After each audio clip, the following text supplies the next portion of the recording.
الناس من یشری نفسہ ابتغاء، جس نے اپنے نفس کو بیچ کے اللہ کی مرضیاں خرید لی۔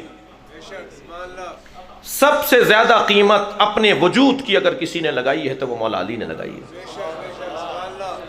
جی، اور کم سے کم قیمت میری اور آپ کی جنت ہے۔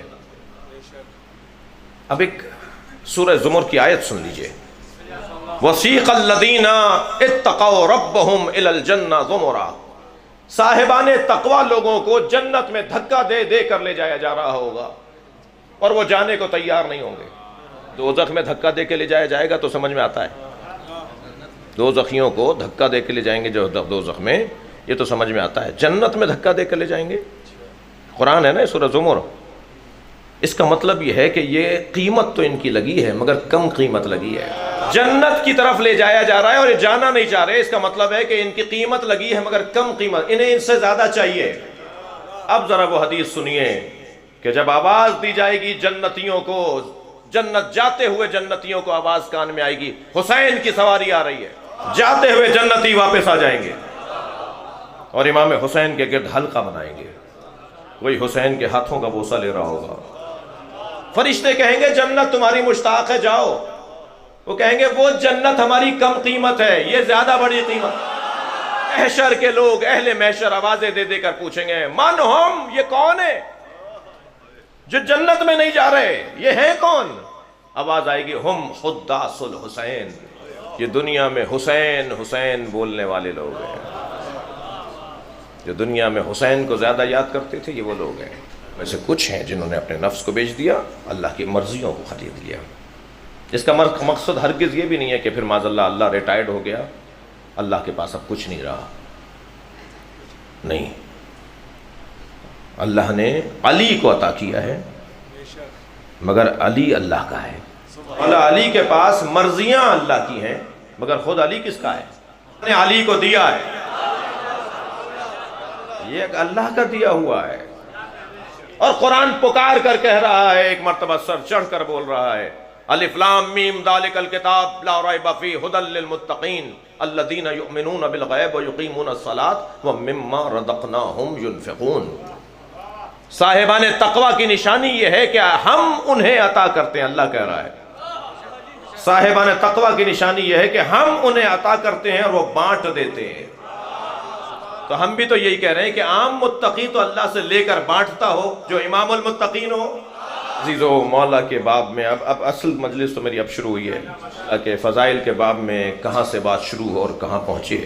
اتنا طے ہے کہ اسم اعظم میں الہی ہے علی، للہ اسماء الحسنی فادعوہ بہا، اللہ ہی کے لیے بہترین نام ہے، اللہ کو ناموں کے ذریعے پکارو۔ مولا اپنے سینے پہ تفسیر نور الثقلین، مولا اپنے سینے پہ ہاتھ رکھ فرماتے ہیں نحن اسماء الحسنی، ہم ہی اللہ کے بہترین نام ہیں۔ اللہ سے بات کرنے کے لیے ہم سے بات کرنا پڑے گی، کہاں سے بات شروع ہو کہاں بات مکمل ہو۔ جناب عبداللہ ابن مسعود سے کسی نے کہا کہ علی کی فضیلت آپ کو یاد ہے؟ صحابی پیغمبر ہیں، نام چھوٹا نہیں ہے۔ حضرت نے فرمایا کہ علی کی 4 فضیلتوں کا میں چشمدید گواہ ہوں۔ بہت بڑا نام ہے صحابہ کرام میں رضی اللہ تعالیٰ عنہ، عبداللہ ابن مسعود۔ علی کی 4 فضیلتوں کا میں چشمدید گواہ ہوں، ان 4 میں سے اگر کوئی ایک فضیلت مجھ کو مل جاتی تو میں حضرت نوح کی عمر کے برابر ملنے والی حکومت کو چھوڑ دیتا مگر اس فضیلت کو نہ چھوڑتا۔ 2500 سال کی عمر تھی حضرت نوح کی، 2500 سال تک کی عمر، 2500 سال تک کی حکومت کو چھوڑ دیتا مگر میں اس ایک فضیلت کو نہ چھوڑتا۔ سنیں گے؟ فرمایا میں نے اپنی آنکھوں سے دیکھا کہ نبی نے فرمایا لَأُعْطِيَنَّ رَائِطًا غَدًا رَجُلًا، کل میں علم اسے دوں گا جو مرد ہوگا، کرارن غیر فرارن، کل میں علم اسے دوں گا جو مرد ہوگا، کرار ہوگا، پلٹ پلٹ کر حملہ کرے گا، چاروں سمت سے حملہ کرے گا، کرار ہوگا، غیر و فرار، بھاگنے والا نہیں ہوگا۔ میرے مولا ویسے ہی سواری ایسے رکھتے تھے جو بھاگنے والی ہوتی نہیں تھی۔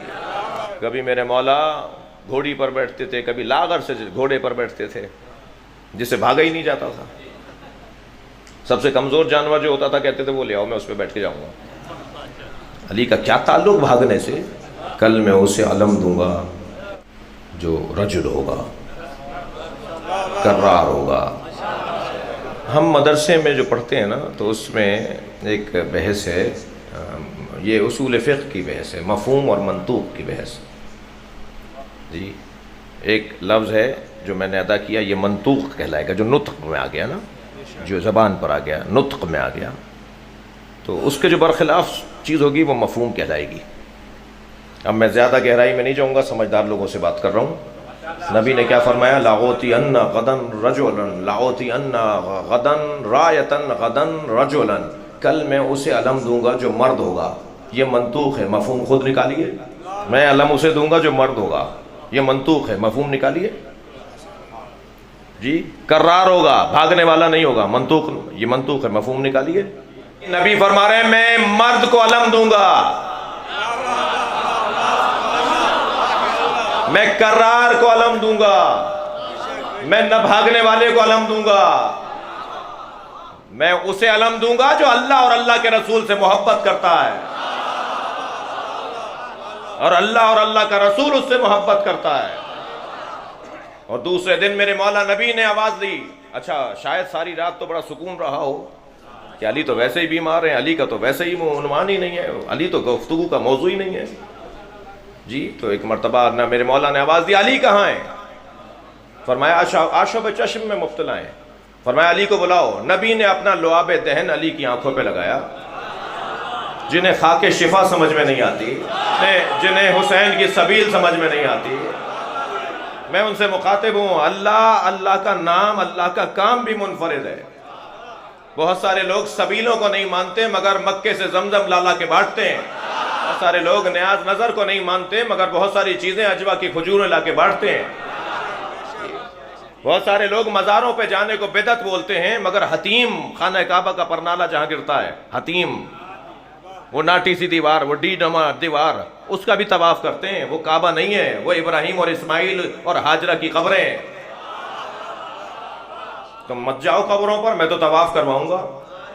اللہ اور اللہ کا رسول اس سے محبت کر، وہ بھی اللہ اور اللہ کے رسول سے محبت کرتا ہے۔ میں چھوڑ رہا ہوں، مضامین چھوڑ رہا ہوں مجھے، کیونکہ جلدی چار باتوں کی طرف تو کم از کم اشارہ ہو جائے۔ عبداللہ ابن مسعود کہتے ہیں ایک فضیلت یہ جو علی کی ہے کہ علی کو نبی نے علم دیا، یہ فضیلت علی بن ابی طالب کی میں نے اپنی آنکھوں سے دیکھی ہے۔ یہ فضیلت اگر مجھے مل جاتی تو میں 2500 سالہ حکومت کو چھوڑتا، اس فضیلت کو نہ چھوڑتا۔ دوسری فضیلت جو میں نے اپنی آنکھوں سے دیکھی میرے مولا علی کے بارے میں، عبداللہ ابن مسعود کہتے ہیں، فرماتے ہیں کہ رات کا آدھا وقت گزر چکا تھا، جبریل نازل ہوئے اور کہا مسجد میں کھلنے والے سارے دروازے بند کروا دیجئے، علی کا دروازہ کھلا چھوڑ، سد الابواب الا باب علی، سارے دروازے بند کروائیے سوائے علی کے دروازے کے۔ تو جب دروازے بند ہوں گے اٹھا کے گھروں میں بھیجا جائے گا، اٹھو مسجد سے باہر جاؤ، اپنے گھر میں جاؤ، دروازہ بند ہو رہا ہے۔ تو اس وقت نہ صحیح، بعد میں تو کچھ نہ کچھ بولا، سوچا ہوگا، خود نہ سوچا ہوگا، بیگم صاحبہ نے چڑھایا ہوگا، یہ کیا ہو گیا بھائی، آپ کو اندر سے مسجد سے نکال دیا گیا، دروازے بند کر دیے گئے۔ ایک بڑی تعداد سرکار کی خدمت میں آئی، کیا یا رسول اللہ آپ نے بند کروائے دروازے؟ حضرت نے فرمایا نہ میں نے کھلوائے تھے نہ میں نے بند کروائے، علی کا دروازہ اللہ نے کھلا چھوڑا ہے۔ بھائی دیکھیے عصمت اہل بیت پر آیت تطہیر بھی دلیل ہے، مگر عصمت اہل بیت پر یہ حدیث سد الابواب بھی تو دلیل ہے۔ میں مسجد میں نجاست کی حالت سے کوئی چیز رکھ کر نہیں آ سکتا، کوئی چیز اٹھا کر نہیں لا سکتا۔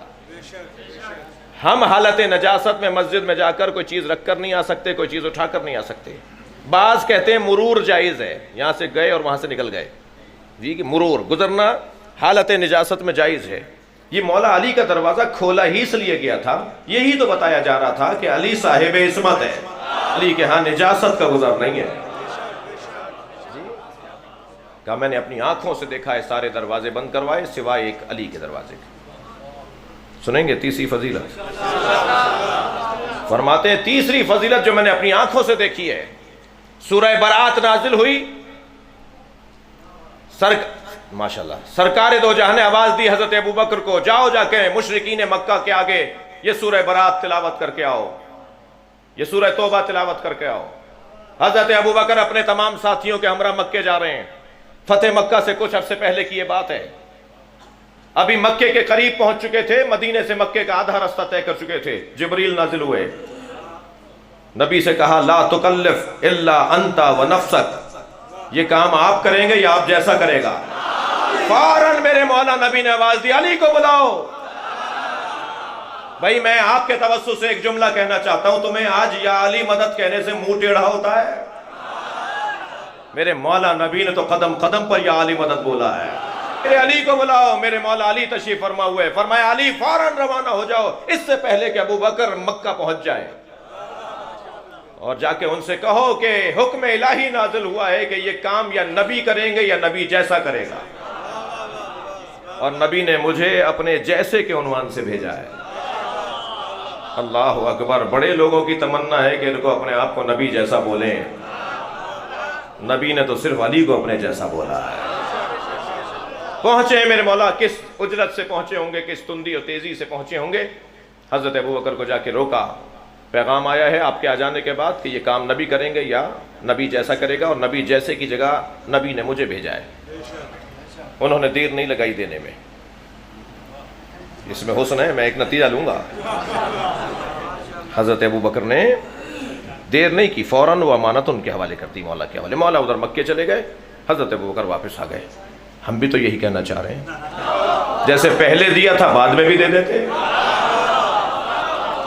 اور حضرت علامہ ہلی علی اللہ مقامہ نے فضل ابن روزبہان کو جو دلیل دی ہے نا خلافت بلا فصل علی کی، کہ علی خلیفہ بلا فصل تھے، یہی سورہ برات کی تبلیغ کی دلیل دی ہے۔ کیوں حضرت ابو بکر کو ہی بھیجا؟ بھائی کوئی اور شخصیت بھیجی گئی ہوتی۔ دعوت فکر دے رہا ہوں اپنے سنی بھائیوں کو مجلس میں جو تشریف فرمائے، اور میں تو آپ کو حوالہ دے رہا ہوں سورہ برات کا، جا کے تفسیر دیکھ لیجئے، سارے مفسرین نے یہی کچھ لکھا ہے جو میں بیان کر رہا ہوں، یہ کوئی سنی شیعہ کا مسئلہ نہیں ہے۔ حضرت ابو بکر سے واپس لے لیا، یہ ایک عجیب۔ اچھا حضرت ابو بکر نے تو بہت کچھ مولا کے شان میں کہا ہے جی۔ نبی کی رحلت کے بعد حضرت ابو بکر کا دور حکومت، ایک شخص آیا کہنے لگا مجھے نبی سے ملنا ہے۔ انہوں نے کہا جی انتقال ہو گیا۔ کہا انہوں نے تو مجھ سے وعدہ کیا تھا کہ 3 مٹھی کھجوروں کی دوں گا جب بھی تم مدینے آؤ گے۔ کہنے انہوں نے تو مجھ سے کہا تھا جب بھی تم مدینے آؤ گے 3 مٹھی کھجوروں کی دوں گا، تو میں تو نبی کا وعدہ پورا، نبی کیسے بغیر وعدہ پورے کیے چلے جائیں گے؟ تو حضرت ابو بکر نے ایک مرتبہ پورے مجمع میں دیکھ کر فرمایا علی کو بلاؤ۔ میرے مولا علی کو بلایا گیا، آپ کو بلایا جا رہا ہے۔ میرے مولا تشریف فرما ہوئے، مولا مشکل کچھ ہے بھائی۔ کہ ایک مرتبہ آئے، حضرت نے فرمایا کہیے آپ نے مجھے یاد کیا؟ کہ علی 3 مٹھی کھجوریں اس کو دے دو۔ کہ ماجرا کیا ہے؟ کہ ماجرا یہ ہے کہ نبی مکرم نے اس سے وعدہ کیا تھا کہ میں 3 مٹھی کھجوروں کی دوں گا جب تم مکے مدینے آؤ گے۔ میرے مولا نے جو وہاں کھجوریں رکھی ہوئی تھیں 3 مٹھی کھجوریں بھر کے دے دیں۔ ہر مٹھی کے اندر 20 دانے تھے، 60 دانے اس کی جھولی میں مولا علی نے ڈال دیے۔ اب صحابہ کرام کے لیے سوال تو تھا نا کہ بھئی یہ ہوا کیا، یہ کیا ہو رہا ہے، یہ کیوں ہو رہا ہے؟ تو ایک نے پوچھ لیا کہ یہ آپ نے ایسا کیوں کیا؟ کہنے لگے جب ہم غار ثور سے نکل رہے تھے تو ساری رات نبی کے زبان پہ سوائے علی کی کسی کی بات ہی نہیں تھی، میں ساری رات نبی سے علی کی باتیں سنتا رہا۔ اور جب غار ثور سے ہم نکلے، ہجرت کی رات، بچوں کے لیے کہہ رہا ہوں، ہجرت کی رات جب ہم غار ثور سے نکلے تو نکلتے وقت کہنے لگے علی اور مجھ میں اتنی یکسانیت ہے کہ حتیٰ میری اور اس کی مٹھی میں بھی فرق نہیں ہے۔ براءت کی تبلیغ میں نے اپنی آنکھوں سے دیکھی ہے، میں نے جو علی کی 4تھی فضیلت دیکھی اپنی آنکھوں سے۔ عبداللہ ابن مسعود کہہ رہے ہیں چشمدید گواہ ہوں علی کی فضیلت کا۔ آواز قدرت آئی ندعو ابناءنا و ابناءکم، کہہ دو ہم اپنے بیٹوں کو لاتے ہیں، تم اپنے بیٹوں کو لاؤ۔ ونساءنا ونساءکم، ہم اپنی بیٹیوں کو لاتے ہیں، تم اپنی بیٹیوں کو لاؤ۔ وانفسنا وانفسکم، ہم اپنے جیسوں کو لاتے ہیں، اپنے جیسوں کو لے کر آؤ۔ دوسرے دن پیغمبر اکرم اپنے جیسوں میں سوائے علی کے کسی کو لے کے نہیں گئے۔ یہ علی کی میں نے فضیلت اپنی آنکھوں سے دیکھی ہے، مجھ جیسا ہے علی۔ عجیب اتفاق، حسن اتفاق، کمال اتفاق، روز بعثت مصطفیٰ ہو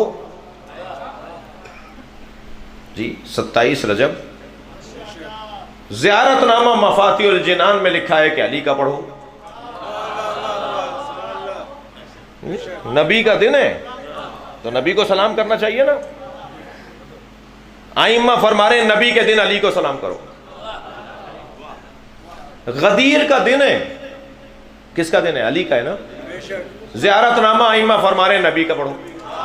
نبی کے دن علی کو سلام کرو، علی کے دن نبی کو سلام کرو۔ یہ دو کب ہیں؟ ایک ہی حقیقت کے دو جلوے ہیں۔ اللہ اکبر۔ انا مصلی الی القبلتین، میں دو قبلوں کی طرف نماز پڑھنے والا نمازی ہوں۔ مصلی الی القبلتین، دو قبلوں کی طرف نماز رخ کر کے نماز پڑھنے والا علی۔ بھائی 2 ہجری سے پہلے جو خانہ کعبہ کو رخ کروایا گیا، بیت المقدس سے رخ ہٹوایا گیا، تو جتنے صحابہ کرام 2 ہجری تک نماز پڑھتے رہے، انہوں نے بیت المقدس کی طرف بھی نماز پڑھی، 2 ہجری کے بعد کعبے کی طرف بھی، تو سبھی مصلی الی القبلتین ہیں۔ یہ مولا علی اکیلے کیسے؟ سب نہیں پڑھی نا دونوں قبلوں کی طرف، تو سبھی مصلی الی القبلتین ہیں، صرف علی مصلی الی القبلتین کیسے؟ دن کچھ عجیب تھا۔ نبی رخ کیے کھڑے تھے، جماعت 2 رکعت گزر چکی تھی ظہر کی نماز، بیت المقدس کی طرف سرکار کا رخ تھا۔ وہ علی جو ہمیشہ پہلی صف میں کھڑا ہوتا تھا، اب آخری صف میں کھڑا ہے۔ آدھی نماز ہو جانے کے بعد حکم ہوا کہ رخ موڑ دو، جو علی آخر میں کھڑا ہے وہ پہلے ہو گیا۔ میرے مولا جب چوتھے دور حکومت میں، آج میں ساری پچھلی کسریں نکالوں گا، میرے مولا چوتھے دور حکومت میں اس جگہ پر جا کے بیٹھے جہاں سرکار بیٹھتے تھے۔ پہلے زینے پہ پیر رکھا، دوسرے پہ رکھا۔ حضرت آیت اللہ جوادی عاملی نے تفسیر تسنیم میں، ادب فنائے مقربان، شرح زیارت جامعہ میں بڑا سجا کر اس روایت کو مفصل شرح کے ساتھ لکھا ہے جی۔ تو حضرت نے پہلے زینے پہ قدم رکھا، دوسرے پہ رکھا، تیسرے پہ رکھا، چوتھے پہ، اور پھر جا کے وہاں بیٹھے جہاں سرکار بیٹھتے تھے۔ تو سرگوشیاں ہونے لگیں، اچھا لفظ نہیں، کانا پھوسی، سرگوشیاں ہونے لگیں۔ تو برابر میں حضرت عمار بیٹھے تھے۔ عمار مولا علی کے منشی تھے، عمار مولا علی کے سیکرٹری تھے، وزیر خاص تھے کہہ لیجیے، عمار یاسر۔ وہ برابر میں ممبر کے ساتھ بیٹھے تھے۔ تو عمار کو دیکھ کر کہا، عمار یہ لوگ آپس میں سرگوشیاں کیا کر رہے ہیں، کیا کہہ رہے ہیں کانوں میں ایک دوسرے؟ تو حضرت عمار نے فرمایا، یا علی، یہ کہہ رہے ہیں کہ آپ وہاں بیٹھ گئے جہاں نبی بیٹھتے تھے۔ خانہ کعبہ میں مولا کی ولادت علی کی فضیلت ہے یا کعبے کی؟ کعبے کی فضیلت ہے، علی کی فضیلت نہیں ہے۔ کعبے میں ولادت مولا کی، یہ کعبے کی فضیلت ہے، علی کی یہ فضیلت تھوڑی ہے۔ آیتوں کا نازل ہونا یہ احکام الہی کی فضیلت ہے۔ میرے مولا نے تعجب سے کہا، ما ہذی آواد، یہ لکڑیوں کا ڈھیر کیا ہے؟ انا رکب تو کتف النبی، یہ لکڑیوں کا ڈھیر کیا ہے؟ میں نبی کے دوش پر بیٹھا ہوں، تم اس پہ تعجب کر رہے ہو کہ میں نبی کی جگہ بیٹھ گیا؟ میں تو وہاں بیٹھا ہوں کہ جہاں مہر نبوت تھی۔ اللہ اکبر۔ میں نے ایک جگہ یہ جملہ کہا تو مجلس کے بعد ایک صاحب نے مجھے روک لیا، مولانا کیا لکھا ہوا تھا مہر نبوت پر؟ مہر نبوت پہ ذکر الہی لکھا ہوا تھا، حکم پیغمبر نبی کے لیے جو حکم الہی تھا وہ لکھا ہوا تھا، آپ کہہ رہے ہیں علی اس پر بیٹھے؟ یہ بات سمجھ میں نہیں آتی۔ میں نے کہا میرے بزرگوں نے بڑی پیاری سلیس زبان میں یہ بات سمجھائی ہے، قرآن پر قرآن کو رکھ دو، نیچے والے کی توہین نہیں ہے۔ یہ لکڑیوں کا ڈھیر کیا ہے؟ میں تو نبی کے دوش پر بیٹھا ہوں، میں نبی کے دوش پر سوار ہو کر بت گرانے کے لیے۔ اور پوچھا تھا مولا سے، جب آپ دوش پیغمبر پہ سوار ہوئے تو کیسا لگ رہا تھا؟ کہنے لگے ایک ہاتھ کے فاصلے پہ عرش تھا۔ ہم پیدائشی طور پر کچھ نقص لے کر آتے ہیں، ان میں سے ایک نقص ہے بزدلی، ہم پیدائشی طور پہ بزدل ہیں. چھوٹے سے بچے کو ذرا گھور کے دیکھیے، ڈانٹیے، ذرا اونچی آواز میں بولیے، رو پڑے گا. پیدائشی طور پہ بزدل ہیں جی. مگر میں اور آپ جس علی کے دروازے پر بیٹھے ہیں وہ پیدائشی سخی، پیدائشی عالم، پیدائشی صاحب عزت، پیدائشی شجاع ہے جی. خانہ کعبہ سے مولا علی کو لینے گئے تھے. علامہ ذیشان اندر جوادی کا بڑا حسین جملہ ہے، فرماتے ہیں فاطمہ بنت اسد دینے گئی تھی، مصطفیٰ لینے گئے تھے. جب بی بی فاطمہ بنت اسد خانہ کعبہ کی دیوار کے قریب گئی نا تو دیوار ہلی. بلا تشبیہ، کوئی گھبرائے نہیں، میں مثال دے رہا ہوں، اتنا بڑا آدمی بھی نہیں ہوگا میرے کہنے سے کچھ ہو جائے گا. فرض کیجئے یہ امام بارگاہ کسی زلزلے کی وجہ سے ہل رہا ہو تو سب باہر جائیں گے نا، یا باہر والے بھی اندر آ جائیں گے؟ سب باہر جائیں گے نا. جب کعبہ ہل رہا تھا تو بی بی اندر کیوں گئی؟ بی بی کا اندر جانا بتا رہا ہے کہ بی بی کو پہلے سے پتا تھا کہ کیا ہوگا. بھائی مادر موسیٰ پر تو وحی ہو سکتی ہے، مادر علی پر وحی نہیں ہو سکتی. خانہ کعبہ ایک مرتبہ مسکرانے لگا، ہلنے لگا، دیوار کھلنے کھلنے لگی، بی بی اندر چلی گئی، دیوار پھر بند ہو گئی جی. جاتے ہوئے تو عباس ابن عبد المطلب نے دیکھا تھا، خبر واحد کہہ کر امت چھوڑ دیتی. ایک آدمی نے دیکھا ہے کہ ایسا ہوا تھا. اللہ کا کام بھی تو اللہ کا ہے. جاتے ہوئے ایک دیکھے گا، آتے ہوئے پورا مکہ دیکھے گا. بند ہو گئی. اچھا چابی تو حضرت ابو طالب کے پاس ہوتی تھی، کلید دار کعبہ تھے نا. اگر دروازے سے جاتی تو یہ تاریخ کا قلم فروش مورخ لکھتا ان کی بیوی نہ جاتی تو کس کی بیوی جاتی؟ چابی تو انہی کے پاس تھی، اس لیے دروازے سے نہیں گئی، دیوار سے گئی.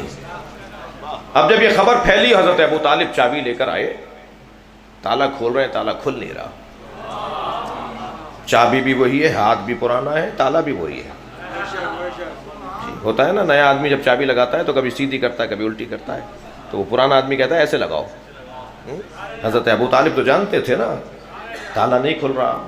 کئی مرتبہ تو اس نے دیکھا، انہوں نے دیکھا، تالا نہیں کھل رہا. تو مجمع میں سے جو مجمع پورا مکہ جمع ہو گیا تھا نا، گاؤں دیہات کے لوگ بھی آنا شروع ہو گئے تھے کہ یہ ہو گیا ہے وہاں پر، دیکھو کیا ہوگا، کیا نکلے گا، کیا ہوگا. تو ایک مرتبہ مجمع میں سے ایک کی آواز آئی، ابو طالب تالا توڑ دو. تو برابر سے نبی کی آواز آئی، چچا تالا وہ توڑتے ہیں جن کا کردار اچھا نہ ہو، تالا نہیں توڑنا ہے. اب ایک مرتبہ جب امر الہی ہوا تو وہی دیوار پھر کھلی، اور اب کھلی ہوئی دیوار سے کیا دیکھا کہ سامنے جوف کعبہ کے اندر، وسط کعبہ کے اندر جناب فاطمہ بنت اسد بچے کو لیے بیٹھی ہیں. مولا نبی اور مولا ابو طالب اندر داخل ہوئے. سب سے پہلے بڑھ کر مولا ابو طالب نے فرمایا، محمد اپنے بھائی کو گود میں لو. سرکار نے مولا علی کو گود میں لیا. یہاں گودی میں آنا تھا، آنکھیں کھول دی. حضرت فاطمہ بنت اسد نے فرمایا، اے میرے بھتیجے، اب تک اس نے آنکھیں نہیں کھولی تھی، اس نے سب سے پہلے تمہیں دیکھا ہے جی. جیسے ہی آنکھیں کھولی جی، میرے مولا نبی نے زبان دے دی. بھائی اظہر حسن زیدی صاحب کا جملہ یاد کرو نا، علی نے آنکھیں کھول کے دل دیا، نبی نے اسی بات پہ زبان دے دی. اور پہلی گھٹی میرے مولا علی نے، توجہ ہے، پہلی گھٹی میرے مولا علی نے لعاب دہن مصطفیٰ. یہ لعاب دہن نہیں دے رہے تھے، علم الہی دے رہے تھے. زقنی رسول اللہ زقن زقا، مجھے رسول اللہ نے علم ایسے دیا ہے جیسے پرندہ اپنے بچے کو دانہ دیتا ہے. گود میں اٹھایا حضرت نبی مکرم نے، پوچھا بیٹا اس کا نام کیا رکھیں؟ کہا اس کا نام اللہ رکھے گا.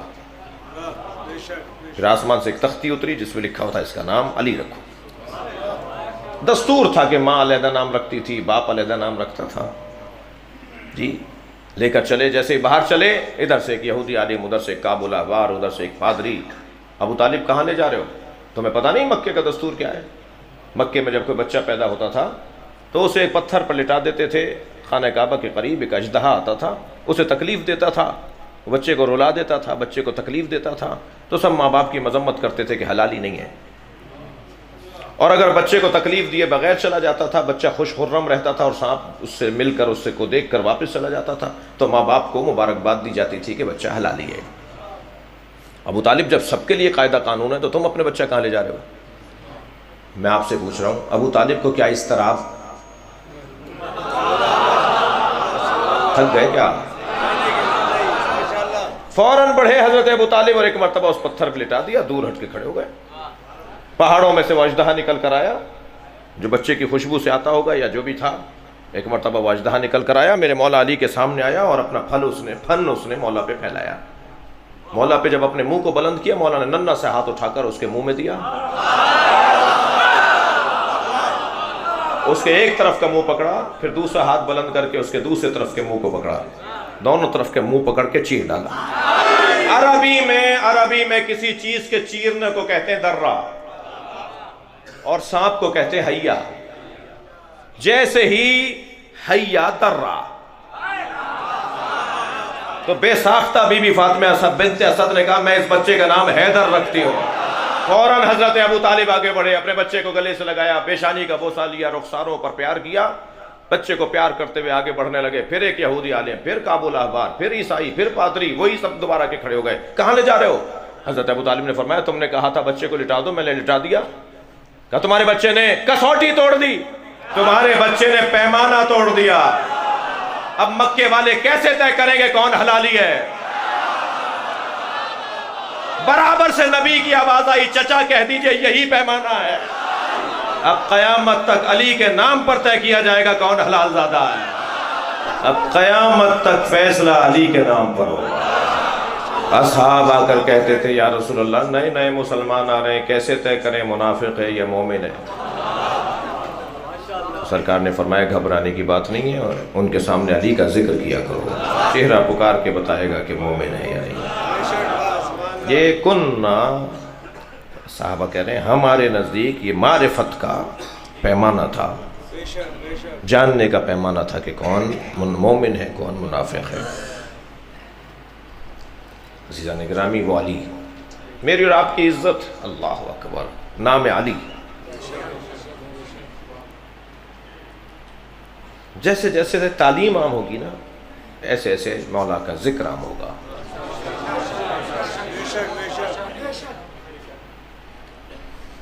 نظام معیشت میرے مولا کائنات دیتے ہوئے نظر آتے ہیں، نظام زراعت علی دیتے نظر آتے ہیں. جی سیاست 1400 سال گزرنے کے بعد بھی اگر اقوام متحدہ کا سابق سے سابق سیکرٹری جنرل کوفی عنان کوئی تحریر اٹھا کر دکھائے اور بولے کہ تاریخ بشریت میں اس سے اچھا نظام حکومت نہیں لکھا گیا، اور پوچھنے پہ بتائے کہ یہ مسلمانوں کے رہنما علی بن ابی طالب کی تحریر ہے. میں جب گیا آکسفورڈ یونیورسٹی، کیمبرج، آکسفورڈ، ان کو دیکھنے کا مجھے شوق تھا. اندر گیا لائبریری میں، پوری یونیورسٹی کو وزٹ کیا، دیکھا بہت قریب سے کہ ان کا نظام، ان کی لائبریری کو دیکھا. پھر اس میں جو اسلامی کتابوں کا شعبہ ہے، وہاں 200 کی تعداد میں طالب علم تھے جو اسلامی موضوعات پر پی ایچ ڈی کر رہے تھے. 200 پی ایچ ڈی کے موضوعات والے طالب علم تھے، 50 وہ تھے جو نہج البلاغہ پہ پی ایچ ڈی کر رہے تھے.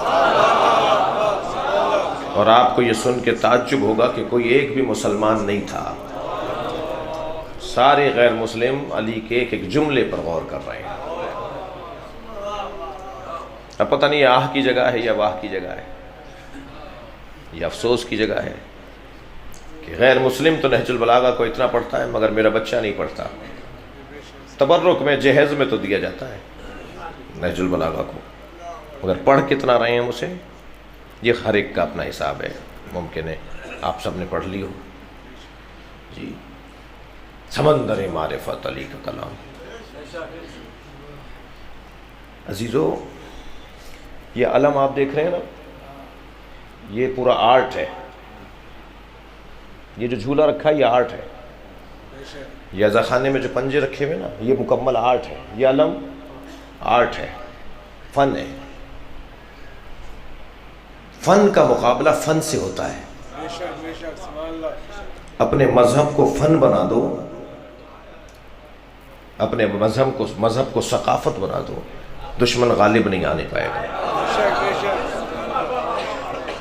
بہت سارے لوگوں کو یہ ہمارا ذوالجناح سمجھ میں نہیں آتا، بہت سارے لوگوں کو یہ تابوت سمجھ میں نہیں آتا. جہاں اس میں عقیدتیں ہیں، جہاں اس میں مودتیں محبتوں کا پہلو ہے، وہاں یہ ایک پورا فن ہے، یہ آرٹ ہے پورا.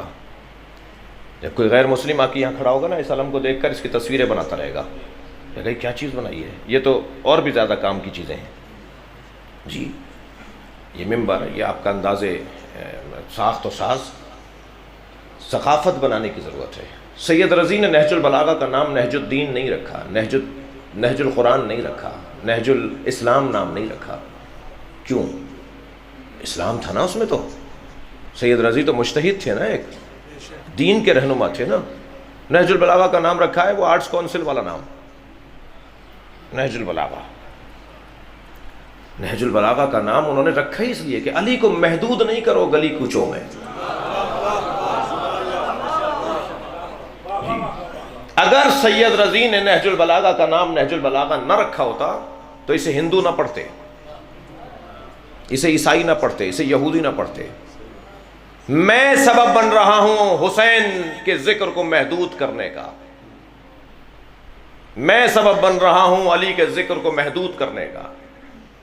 میری وجہ سے لوگ علی کی طرف نہیں آ رہے. تھوڑا میں اپنی میں ہٹا دوں اس پہ سے. مجھے اندازہ ہے کہ بہت دیر ہو گئی ہے.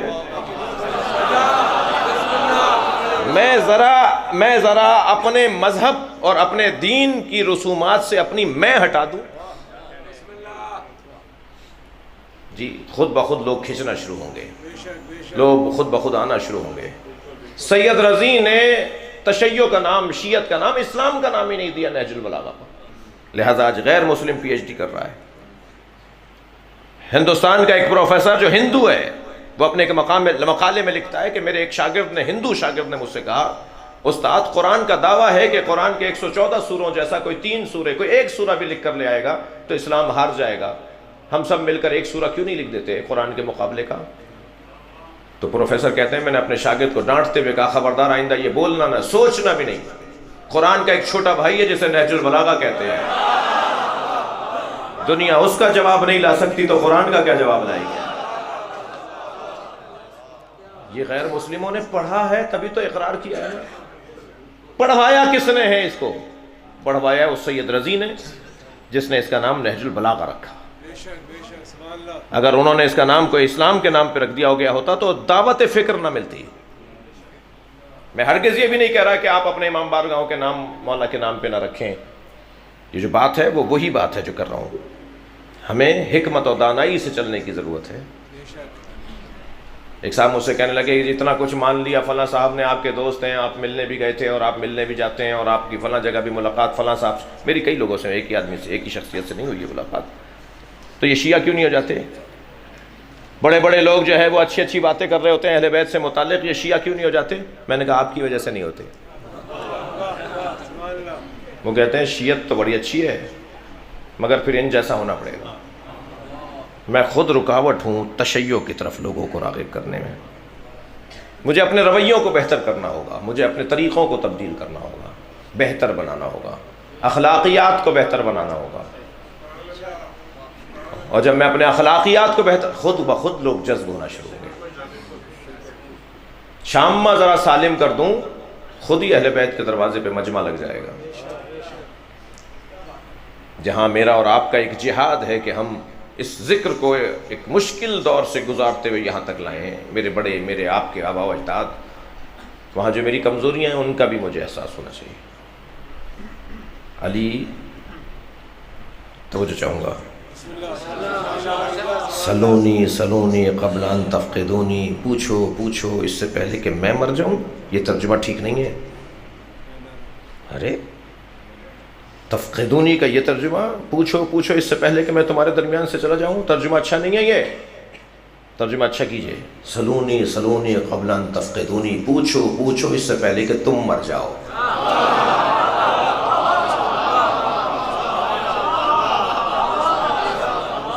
تفقدونی، میں تم سے فاقد ہو جاؤں گا یا تم مجھ سے فاقد ہو جاؤ گے، دونوں ٹھیک ہیں، تو پھر میں یہی ترجمہ کیوں کرتا ہوں کہ میں تم سے فاقد ہو جاؤں۔ علی کہاں گئے؟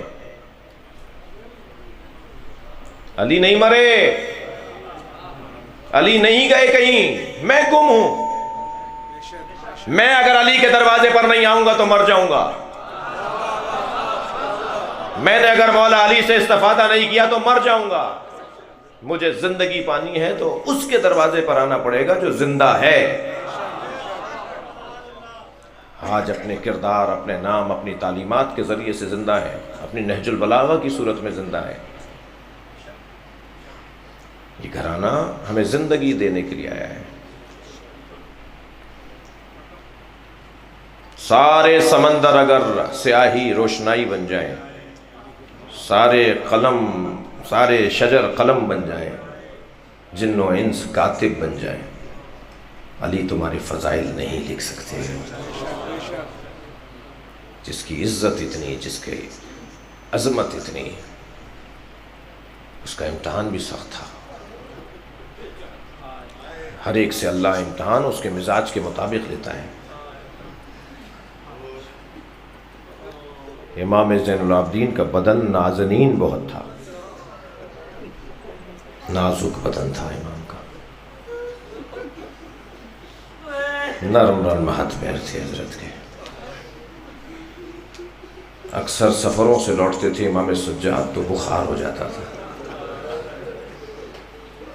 جب جناب زینب اپنے بھتیجے کو چلانا سکھا رہی تھی نا، تو امام حسین نے فرمایا تھا قالین بچھا دو، میرے بچے کے پیروں میں کہیں زخم نہ ہو جائے۔ امام سجاد کا بدن ملائم بدن تھا بہت۔ یہ امام سجاد کے بدن مبارک کے مطابق ہی تو امتحان لیا ہے کہ کوفے کے بازاروں سے، کوفے کی راہوں سے، شام کی راہوں سے، ہاتھوں میں ہتھ کڑیاں، پیروں میں بیڑیاں، گلے میں خاردار طوق، ننگے پیر۔ یہ امام سجاد کا امتحان تھا۔ حضرت یوسف پانی سے ہولتے تھے، بھائیوں نے کنویں میں پھینک دیا، یہ حضرت یوسف کا امتحان تھا۔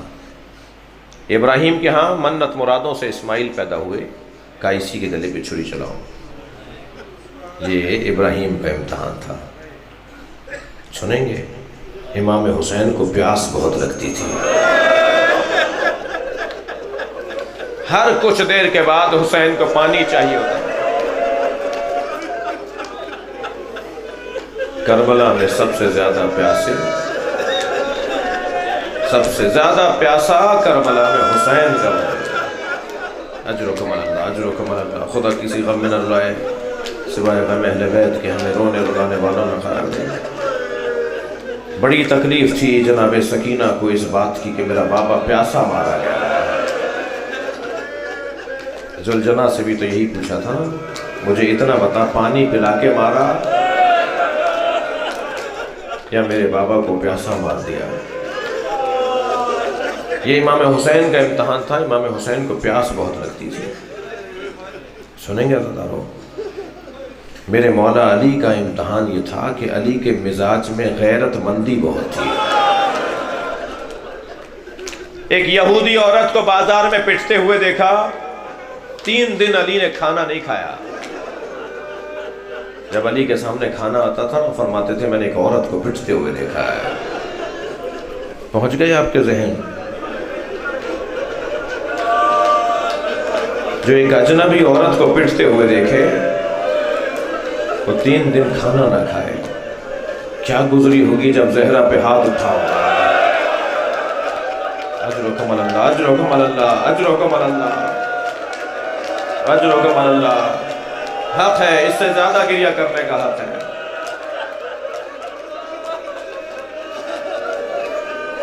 میرے ایک ملنے والے نے مجھ سے کہا مولانا میری زوجہ سے شدید اختلاف چل رہا تھا، کئی دن سے ہم میں تکرار تھی۔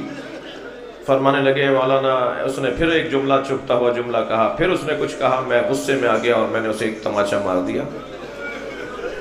3 دن کے بعد مجھے احساس بڑھنے لگا کہ مجھے مارنا نہیں چاہیے تھا۔ وہ کہتے ہیں میں 3 دن بعد اپنی بیوی کے پاس گیا، مجھے معاف کرو میں نے تمہیں مارا۔ تو زوجہ کہنے لگی آئندہ کبھی ایسا ہو غصے پہ آپ کو قابو نہ ہو تو بس اتنا ضرور خیال کیجیے گا میرے بچوں کے سامنے نہ ماریے گا۔ جب آپ مار رہے تھے میری بیٹی دیکھ رہی، وہ 3 دن سے بخار میں ہے اور کہتی ہے اماں آپ کو بابا نے مارا۔ سنیں گے عزیزانو، امام حسن مدینے کی ایک گلی سے نہیں گزرتے تھے۔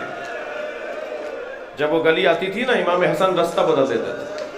ایک چاہنے والے نے پوچھا مولا آپ اس گلی سے نہیں گزرتے؟ فرمانے لگے میں چھوٹا تھا اپنی ماں کے ساتھ جا رہا تھا، ایک شخص نے میری ماں زہرا پہ ہاتھ اٹھایا تھا۔ اجرکم اللہ، جب اس گلی سے گزرتا ہوں مجھے وہ منظر یاد آ جاتا ہے۔ اجرکم اللہ، اجرکم اللہ۔ زیارت نامہ ذرا دیکھیے مولا کا، مفاتیح الجنان میں زیارت نامہ ہے۔ السلام علیکہ یا اصبر الصابرین، سلام ہو صلی پہ جو صابروں میں سب سے بڑا صابر ہے۔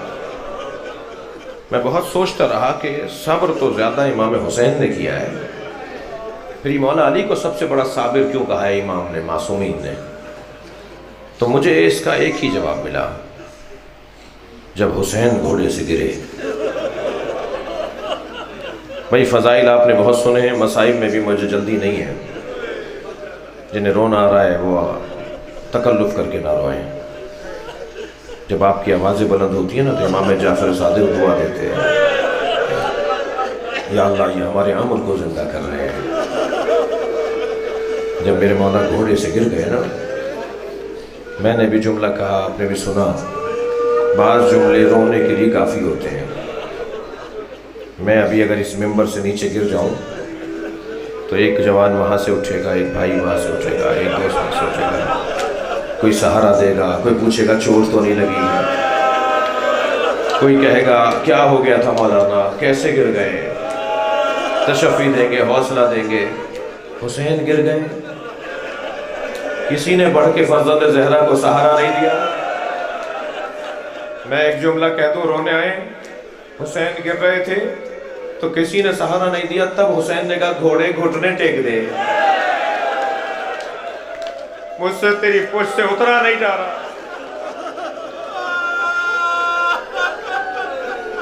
اجرکم اللہ، اجرکم اللہ۔ میرے مولا زین سے زمین کی طرف آئے۔ عجیب بات ہے، بعض مصائب گھنٹوں رونے کے لیے کافی ہے۔ آیت اللہ شیرازی صاحب فتوائے تحریم تمباکو، وہ ایک جملے پہ 3 گھنٹے روتے رہے، 3 گھنٹے بے ہوش رہے، رو رو کے بے ہوش ہو گئے۔ جملہ سنیں گے؟ جب ذاکر نے نجف اشرف میں جب ذاکر نے مجلس پڑھتے ہوئے کہا کہ آواز دی گئی زینب کو لایا جائے،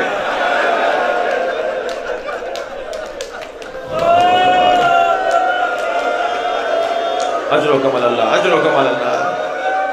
بعض اوقات میرے اور آپ کے رونے کے لیے ایک جملہ کافی ہوتا ہے۔ میں ابھی سندھ میں ایک مجلس پڑھ رہا تھا، مجلس کے بعد رش بہت تھا، ملنے والوں کی محبت کا اظہار ہو رہا تھا، کچھ مجھے فشار آیا، دھکا لگا، میرے سر سے امامہ گر گیا۔ تو بانی جو تھا نا وہ ہاتھ جوڑ کے کھڑا ہو گیا، مجھ سے کہنے لگا مجھے معاف کر دیں۔ وہ معافی مانگ رہا تھا، مجھے رونا آ رہا تھا۔ مجھ سے کہنے لگا آپ رو کیوں رہے ہیں، میں آپ کو تکلیف ہوئی ہے؟ میں نے کہا میں رو اس پہ رہا ہوں کہ حسین کا ماما اتار کے لے گئے، کوئی ابا اتار کر لے گیا، کوئی نالے نے اتار کر لے گیا، کوئی انگوٹھی اتار رہا تھا تو انگلی کاٹ ڈالی۔ اجرکم اللہ، اجرکم اللہ۔ میرے مولا زین سے زمین کی طرف آئے، اصبر الصابرین ذہن میں رہے، السلام علیکہ یا اصبر الصابرین۔ مولا علی کا لقب ہے سب سے بڑے صابر علی۔ میرے مولا زین سے زمین کی طرف آئے، کچھ دیر کے بعد میرے مولا کے بدن میں حرکت نہیں رہی۔ پہلے امام اٹھ کے بیٹھ رہے تھے، کروٹ لے رہے تھے، کبھی امام سہارا لے رہے تھے، ایک مقتل کا جملہ ہے، کچھ دیر تک تو گھسٹ گھسٹ کے چلتے رہے۔ ایک پتھر تھا، اس کے قریب جا کر امام ٹیک لگانا چاہ رہے تھے، کھڑا نہیں ہوا جا رہا تھا، اس کیفیت میں۔ پھر ایسا بھی وقت آیا کہ امام کے بدن میں حرکت نہیں تو قاتلوں کا حلقہ تنگ ہونے لگا، خنجر لیے ہوئے، تبر لیے ہوئے، نیزے لیے ہوئے، جی تلواریں لیے ہوئے قاتل قریب آنے لگے، آہستہ آہستہ امام کے بدن کے قریب آنے لگے۔ تو مجمع میں جو یزیدی لشکر کا جو سپاہیوں کا مجمع تھا، اس میں سے ایک سپاہی کی آواز آئی، اتنا رک جاؤ کہ حسین کی روح پرواز کر جائے۔ تو اس نے مڑ کر دیکھا اور کہا کیسے طے کریں حسین ابھی زندہ ہیں؟ میرے مولا کے بدن میں حرکت نہیں تھی، کہنے لگا کیسے طے کریں حسین ابھی زندہ ہیں؟ تو ایک اور سپاہی کی آواز آئی، میں ایک جملہ کہتا ہوں، اگر حسین زندہ ہوئے تو اٹھ کے بیٹھ جائیں گے، میں اس خبیث سے کہوں گا، اس ظالم سے کہوں گا کیا کہنا چاہتا ہے۔ بہت تکلیف اٹھا لی حسین نے، بہت پتھر کھا لیا حسین نے۔ لوگوں نے مڑ کے دیکھا، بولو کیا بولنا چاہتے ہو، کیسے طے کریں حسین زندہ ہیں؟ تو اس سپاہی نے ایک آواز لگائی، اونچی آواز میں بولا، حسین زمین کربلا پر ہے، سپاہیوں نے زینب پہ حملہ کر دیا۔ بس یہ سننا تھا، امام نے کوہنیوں پہ زور دیا، کوہنیوں پہ زور دے دے کے حسین اٹھ کے بیٹھے۔ امام نے اپنا ہاتھ فضا میں بلند کر لیا، پہلے میرا گلا کاٹو پھر زینب کی طرف جاؤ۔ حسین مولا ان کے سامنے زینب کے سر سے چادر نہیں اتری، مولا حسین نے زینب پر اٹھتا ہوا ہاتھ نہیں دیکھا۔ اب سمجھ میں آتا ہے علی بڑا صابر کیوں ہے۔ مولا علی کے سامنے زہرا پہ ہاتھ اٹھایا گیا، جلتا ہوا دروازہ گرایا گیا، آواز آتی ہے یا اصغر الصابر۔